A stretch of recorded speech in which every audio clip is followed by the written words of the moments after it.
Welcome to this special week of Mind Power Meets Mystic. It's me, Michelle Walters, and my podcast co-host, Cynthia Varkevisser. We have Halloween coming up this week in the United States, and as a special treat, because it's Halloween, we thought we would focus today's episode on travel and ghosts. I love it. So I'm so sorry. Shall we start over again? No, I think we should just keep right on going. Many, many years ago, when I was first one of Cynthia's students, I went to see Cynthia speak at a ghost conference in a town near where we both live called Benicia.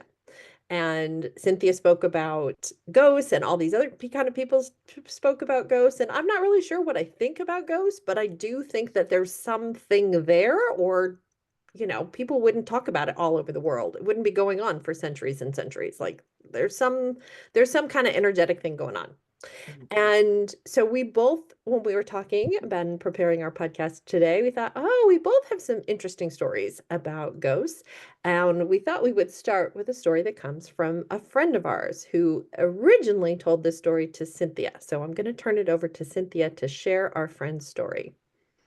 Thank you. Well, here's the thing. Before I tell the story, you know me, I got to throw a curveball and say the ghost convention was in the small town of Benicia. And if you know anything about that place, it in itself is a little ghost town.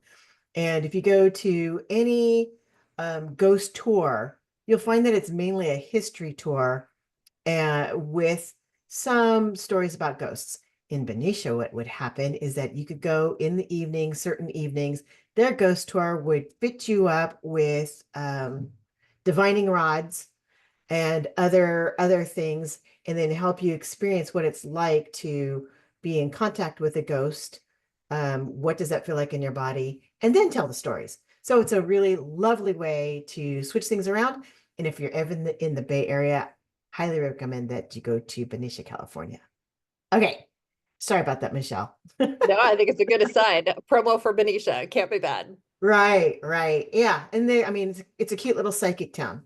We could talk about that another time. All right. So we have a friend in common, Aaron, who's been on the show before, right? He's I actually think been on the so. show. Yeah. Yeah, he's been on the show. He went traveling with a friend of his to the UK, was having a lovely time getting to know this person because they hadn't really traveled before, and went into a castle. So he goes into the castle, goes down to the dungeon. He has a great experience. He knows that it feels a little bit different, and comes out, enjoys the rest of his vacation, and flies home. Uh, Upon his return, he feels different, and it's not like he has headaches, but he feels like there's something going on. And then this is where I get to come into the story. So it's not a typical ghost story. I am not your typical ghost person. So when I do house clearings, I can run into a ghost every once in a while. There's a great story there. Um, but I don't really deal with ghosts and the extraction of ghosts. However, when it came to Aaron and he asked for a reading, he said, what the hell is this? Did something attach to me? I went in and found that there was this little creature, and it was a human, but it looked like a creature to me, who had attached himself like a piggyback style onto him.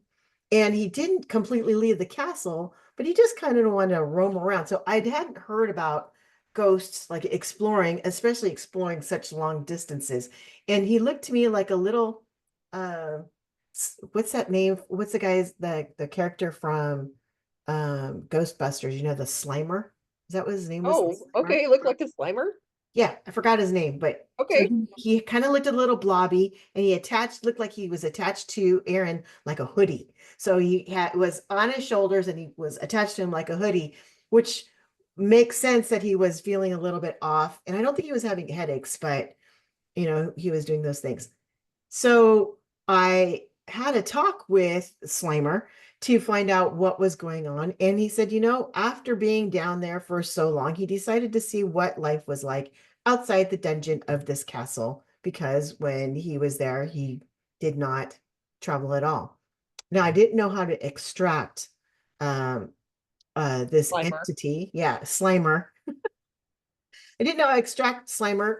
So you do what all professionals do. You refer to someone who does know how to do that stuff. And so I referred him to I think two people, and he went and visited and had that taken care of. Funny thing is that I wasn't the first person to tell him this. It was just my information was a little bit different. And then he went and had it extracted. And I believe then what happens is kind of like a rubber band. And once Slimer was extracted, he went all the way back to his little castle dungeon, a little bit more whole and complete after And having then how did travel. Aaron feel after the extraction was complete? He felt a lot better. He felt more himself. He felt like he didn't have something, more than him, or just feeling something a little bit foreign to what was going on. So that is Aaron's ghost attachment story, because we all have a ghost story. I thought it would be fun to do something a little bit different. Well, I like Aaron has also mentioned this story to me. I haven't heard it in such great detail, but as you have, but it's a very curious story, and I guess maybe it's a good reminder that when you are going places where there might be ghosts, to think about how to envision your little personal bubble of energy to try and do what you can to ward off Slimers from attaching and I mean I think of it as like a caterpillar, a little bug that like jumped on him and just kind of was like, oh, I'm gonna hang on, you know? Right, right. The funny part is this entity wasn't really taking anything from him energetically, but still, it was this extra weight, this extra something. And so one of the people actually said, well, he's not really doing anything. So you can have him hang out if you want. And Aaron, I think Aaron was more like a fuck no type of guy, you know, like, Probably, fuck probably. no. Well, my story of travel and goes also starts in a dungeon, and it's hard to I don't know if it's possible that you read about the dungeon, you learn about the dungeon, you're sort of curious, you're traveling there kind of thing, and there is the whole history of this place that people were sharing. The dungeon that I was on was at a fort in Puerto Rico. Mm, And on this particular fort in Puerto Rico, there was this dungeon and you went underground and the stories from the history and everything that I'd been reading were, that hundreds of people had been stationed here and lots of people had died. And while I didn't have a sense of any individual particular ghost, what I could feel was just a weight of sadness and heaviness and despair and and uh, and really kind of ugliness and I don't know, bad juju.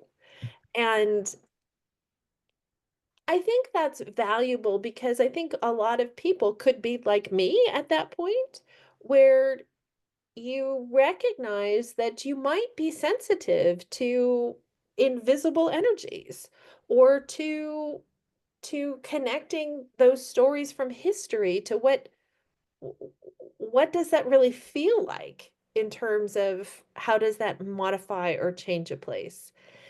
And when I was down there, there was a part of me that wanted to get out of there immediately. And there right, was another part of me that was like, wow, it would be balancing if I could just sit here and maybe absorb some of this stuff because there's so much bad stuff down here that really needs to go somewhere, needs to get out, needs to see the light of day or move on. Because I certainly felt like even though all of this had happened a couple hundred years ago, I think, um, it still felt bad. right, And I don't want to make everybody here think that going into every dungeon is going to make you feel bad or have a ghost jump you. We don't have even so many dungeons or places like that in the United States. But we do have a few, and I think it is important for people to recognize like those places can change you. You can notice that energy, even if you're not somebody who's, deeply, deeply intuitive or deeply into this work. So I think that's my story for today. I also like that there's a part of you that felt the opposite, which is it can change you and you can change it. And that Mhm. you actually had a conversation with yourself of, do I want to take some of this energy out and help this space and heal this space a little bit? So I really love that part of your story as Yeah, well. because you're into clearing. Yeah, right. And what would happen if you did, and what would happen to you, and what are the responsibilities, and what are the agreements, and oh yeah, I'm in a happy place from that story. We do want to remind all of our listeners that you are here with me, Michelle Walters, and my podcast partner, Cynthia Varkevisser, on Mind Power Meets Mystic. Cynthia, I think you have one more story for us to share today, at least one. I do. And this one is one of my favorites because it is just so different. So I was working with someone at the time who was in Southern California, and she gave me a call out of the blue and said, I feel compelled to clear a piece of cemetery. What I feel is that the cemetery boundaries now are not the boundaries that they were before the roads went up, and that the bodies that had been um, laid to rest outside have not, outside the gate lines have not been respected. And she also went on to go on and say, and it feels like there were also some people who could not afford cemeteries, but they wanted their families to be laid to rest someplace sacred. So they did the best they could. So now you're talking about two different kinds of boundaries, right? One that was taken up by the roads, and then beyond that, that was taken up by people who couldn't afford having their loved ones An official plot. Yeah. right in the official plot at that time. So I flew on down and we did a clearing of a piece of the cemetery. And the funny part about this is that if you were to listen to me talk about cemeteries, there or not cemeteries, clearings, space clearings, it's like going around 4 times, and each time you're doing something very specific, and then you finish up with a very healing thing. But this was not my clearing. I was here to hold space so that the person I was working with could do the thing that she felt compelled to do. And so we sat down and we felt the energy, and I could understand where she was coming from. And we felt the entry point of where most of the ghosts were. And here's the funny part. You was we felt as we were walking along, it was a fairly neglected part of the cemetery. And it's the cemetery, I mean, the piece where the people who passed were from the 1920s to the 1950s. And so if you think about it, unless you were really tied into your grandparents or great grandparents and had great tradition, people have forgotten these plots, and so there was a feeling of neglect. And so there were areas of neglect, and then there were areas of spaces where there was like a waiting to happen. Oh, So interesting. it was really interesting because it was like we didn't really know what happened to the neglected pieces. Like, did the energy just get so dense? It was a different thing. And let's be clear, this is a ghost story that happened in the middle of the day. We did not go and break into the cemeteries. We did not do any Scooby-Doo shit, right? And look for Mr. Withers or anything like that, or Mr. Winters. Mr. Winters. We didn't do any of that. We went during the day. We made sure to be very respectful, and you could tell that there were people that were nearby because paying their respects, but this particular place was empty. So we did our thing, and then I just got to witness. And what my client did was amazing. We made a circle, and then we made an energy trail. So we walked a trail from the people where we felt were waiting, and went up to a place where she could sit and be like a gatekeeper. And so we made a full circle, and then she sat down. And then what I witnessed without talking, because we talked about this later, is what I witnessed was a lining up, like people going to a train station. And there were um, people of all sizes. And I want you to know that there were children there as well. And she held out her arms like someone who was directing traffic. And you either went, she would either swipe left. She either moved her hand to the left, which is, you're probably not ready. Let's have you go back to where you were and wait for the next time around. And then the people who went by went beyond on the other side back to her back, and we created a portal for them to leave. And so it was really sweet to watch these energies and entities go by. And there were many, and I got to witness something that no one else had done in my experience. And I got to watch her like grow up in a certain way as she was doing these things. The most powerful thing is I could feel the line thinning, and she says, I am done. And I said, I think there's one more. And I said, so I didn't say there's one more. I said, I think you should wait just one more moment. And there was. And I watched her, and then I watched her maternal instincts just kind of get bigger. And I saw like this, I won't say it's a smile on her face, but there was something. And then it took a moment or two. And then she says, you're right, I'm done. And we talked about it. What had happened is that was a baby. And so she actually held the baby and talk to the baby about, your parents were loved and all these other things. And the baby didn't really know which way to go. So it wasn't like a newborn, but definitely not walking yet. And so then she held the baby and had a conversation, and the baby decided that, I believe it was a she, that she could go away. And when she came out of it, and I said, what do you think? Because I already had a sense that it was a baby. And what had happened was this person was also challenged about parenthood. Who isn't challenged about parenthood, specifically motherhood? And in that exchange, she helped a lot of people pass through. Specifically, she was there for that baby, and that baby healed her as well.